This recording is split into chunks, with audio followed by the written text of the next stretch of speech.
আসসালামু আলাইকুম। নিত্যদিনের রান্নাঘরে আপনাদের সবাইকে স্বাগতম।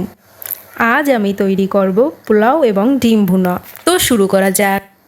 প্রথমে আমি 2টি ডিম সেদ্ধ করে নিব।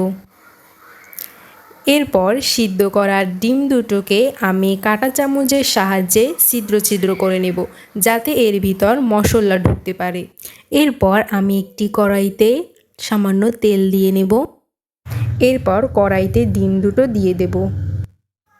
সামান্য লবণ দিয়ে দেব, পরিমাণ মতো হলুদের গুঁড়ো দিয়ে দেব। এরপর আমি ভালোভাবে নেড়ে লালচে করে নেব। এরপর আমি পেঁয়াজ কুচি, সাথে হালকা একটু পেঁয়াজ বাটা, রসুন বাটা, আদা বাটা দিয়ে নেড়ে নিব। এরপর হালকা পানি দিয়ে আবারও আমি নেড়ে দিব। তারপর 2 চা চামচ মরিচের গুঁড়ো, এবার হলুদের গুঁড়ো, সাথে পরিমাণ মতো লবণ। এবার আমি ডিম দুটো দিয়ে দিব। এরপর ভালোভাবে নেড়ে কষিয়ে নেব। এরপর পানি দিয়ে কিছুক্ষণ নেড়ে নিব।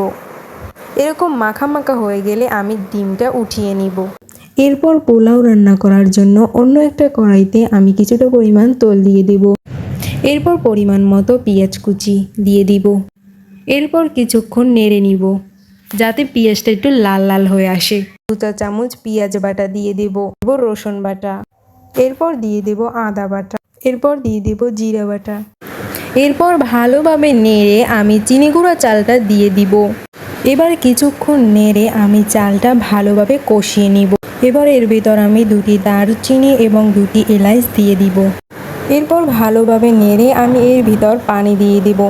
তারপর আমি কয়েকটি কাঁচামরিচও দিব। এরপর আমি 20 মিনিট ঢেকে রেখে দিব।